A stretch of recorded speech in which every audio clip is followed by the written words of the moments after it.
Starting से कर लेंगे तो। हमारे साथ है बहुत खास मेहमान, और आज का दिन भी खास है क्योंकि आज 23 मार्च है। हमारे लिए ये बहुत ही बड़ा दिन है, क्योंकि क्या हुआ था इस दिन, ये बोलने के लिए हमारे साथ खास मेहमान है जो इंडियन टीम के कप्तान है महेंद्र सिंह धोनी। ना कि सर वो बढ़िया क्रिकेटर है, लेकिन अपने देश के लिए बहुत बहुत प्यार रखते हैं। ये माही बहुत बहुत शुक्रिया हमसे बात करने के लिए। क्या 23 मार्च ये तारीख आपके लिए कुछ मायने रखती है? आई थिंक पर्सनली मेरे लिए 23 मार्च बहुत बड़ा मायने रखता है। आज के इस युग में अगर आप देखें तो नौजवान हर तरीके के डिफरेंट सेलिब्रेशंस करते हैं। 31st को न्यू ईयर्स ईव बोलते हैं, वैलेंटाइंस डे है, Diwali, Dussehra, Eid, Christmas. At the same time it's very important कि हम अपनी हिस्ट्री में भी पीछे देखें कि इस अहम तारीख को क्या हुआ था। And that's the reason why 23 March इतना स्पेशल है, क्योंकि आज के ही दिन राजगुरु सुखदेव और भगत सिंह को ब्रिटिशर्स ने फांसी दी थी। और सबसे बड़ी बात इसमें अगर आप देखें तो उस समय भगत सिंह का जो एज था, he was only 23 years old. तो बहुत जज्बा था उनमें, बहुत कुछ करने की चाहत थी, एंड छोटे से एक लाइफ स्पैन में उन्होंने बहुत सारी चीजें अचीव की थी। क्या इतिहास की बुक पढ़ते हुए आपको याद है कि ये जो जज्बा उनमें आया था, कुछ कारण हुआ था इसके लिए कि जिसके कारण वो जैसे खड़े हो गए कि भाई मुझे देश के लिए कुछ करना है? भगत सिंह के बारे में ऐसा कुछ इंसिडेंट्स आपको याद? काफी कुछ हमने किताबों में पढ़ा, काफी जो सीनियर लोग थे जिन्हें हिस्ट्री के बारे में हमसे ज्यादा जानकारी थी, उनसे काफी बार हमने बातचीत की। तो उसमें ये पता चला कि जालियांवाला बाग का जब इंसिडेंट हुआ था, तो उससे भगत सिंह बहुत डिसअपॉइंटेड उन्होंने फील किया था, और उसके अगले दिन वो जालियांवाला बाग गए थे। वहाँ की मिट्टी से उन्होंने अपना तिलक लगाया, और उस दिन उन्होंने डिसाइड किया कि चाहे कुछ भी हो जाए, ये हमारा देश है और हमें ब्रिटिशर्स को इंडिया से बाहर निकालना है। बट इन सारी चीजों में जो सबसे बड़ी बात और इम्पोर्टेंट बात ये है कि उस समय उनका एज मात्र 12 साल थी। तो 12 साल की उम्र में एक नौजवान खड़ा हो जाता है, अपने देश के लिए मर मिटने के लिए तैयार होता है। माही दो सोच होती है, एक थी गांधी जी की सोच, अहिंसा की सोच। आपने गांधी जी के बारे में भी बहुत खुल के बात की थी हमसे। एक सोच वो है, लेकिन हम ये भी भूल नहीं सकते कि स्वतंत्रता संग्राम में हम जो क्रांतिकारी है, उन्होंने जो अपना रोल प्ले किया है, उनको हम भूल नहीं सकते। नहीं, एकदम नहीं भूल सकते, क्योंकि यस आप बोल सकते हैं दो स्कूल ऑफ थॉट्स थे। एक जो थे जो कि गांधी जी के साथ थे, जो अहिंसा पे बहुत ज्यादा विश्वास रखते थे, और पूरे इंडिया को उन्होंने एकजुट किया और एक काफी लंबी स्वतंत्रता की लड़ाई की ब्रिटिश साम्राज्य के अगेंस्ट। और एक जो दूसरा स्कूल ऑफ थॉट था, जिसमें चंद्रशेखर आजाद थे, राजगुरु, सुखदेव या भगत सिंह थे, आई थिंक उनका भी रोल इतना ही इम्पोर्टेंट था। हम 1857 की क्रांति को नहीं भूल सकते हैं। यस, उसमें वॉयलेंस था, but all of them they play a part. दुनिया में काफी दूसरे देश भी है जहाँ पे स्वतंत्रता के लिए लड़ाइयाँ हुई हैं, काफी लड़ाइयाँ लड़ी गई हैं। इंडिया ऑफ कोर्स डिफरेंट था, यहाँ पे गांधी जी थे, काफी अहिंसा की भी बातें हुई। बट इट डजंट मीन कि हम जो सेकेंड स्कूल ऑफ थॉट है उसको इग्नोर करें। आई थिंक उनका जो कंट्रीब्यूशन था, it was as important as any other contribution. At the end of the day वो चाहते थे कि वो देश के लिए कुछ करें, और उस अंजाम को पाने के लिए उन्होंने अपने लाइफ का सैक्रिफाइस देना, जो कि प्राइम या सुप्रीम सैक्रिफाइस बोला जाता है, वो उन्होंने दिया।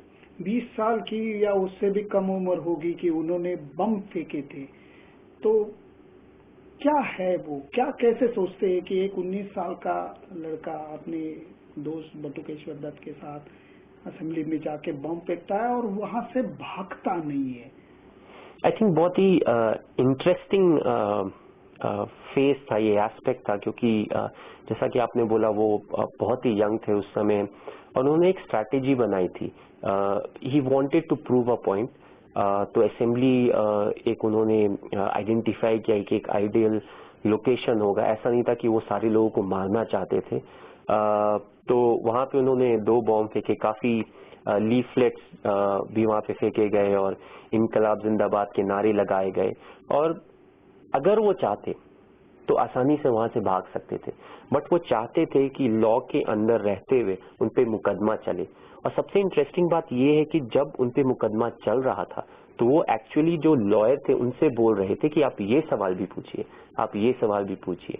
और उन सवालों में उन्होंने जो बाकी क्रांतिकारी थे, क्योंकि ये सारी चीजें कवर की जा रही थी, तो बाकी सारे क्रांतिकारियों को भी उन्होंने बता दिया कि एक बम बनाने की प्रणाली क्या होती है।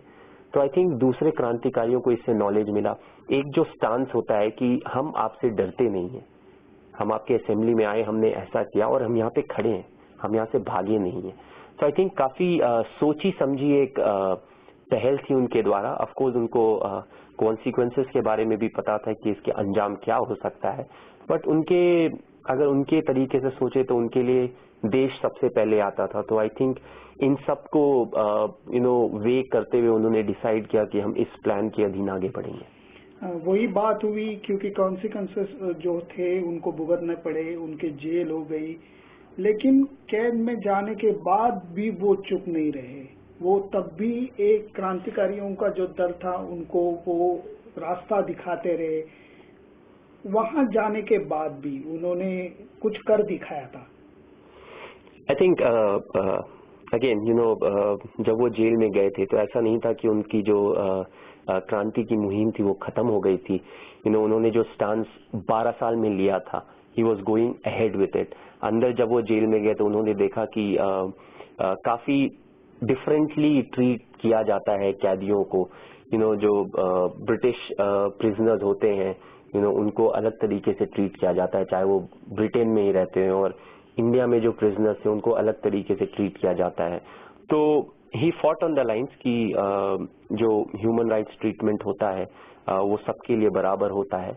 और ऐसा नहीं है कि वो कोई चोर उचक्के थे, he was fighting for the freedom of the nation. तो एक बहुत ही रिस्पेक्टेबल जॉब वो कर रहे थे, जिसके कारण उन्होंने भूख हड़ताल रखी थी काफी लंबी, 116 दिन की लगभग ये भूख हड़ताल चली थी। और by the end of it अंग्रेज सरकार को उनके आगे घुटने टेकने पड़े थे। तो आई थिंक इट शोज कि अलग अलग समय में उन्होंने किस तरीके से स्टांस लिए, और कभी भी क्रांति के मुहिम से वो डाइवर्ट नहीं हुए, चाहे वो जेल के अंदर हो या उससे पहले जेल के बाहर हो। तो थ्रू आउट जो उन्होंने अपना लाइफ डेडिकेट किया था उसके तरफ ही उनका रुझान रहा।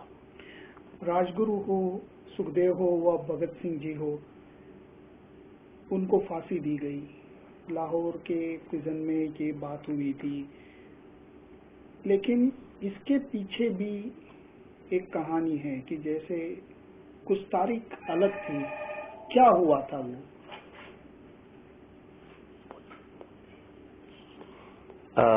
जी हाँ, आपने एकदम सही बात की। अगर तथ्यों को आप देखें तो जो तारीख की जो डेट अनाउंस की गई थी वो 24 मार्च की अनाउंस की गई थी।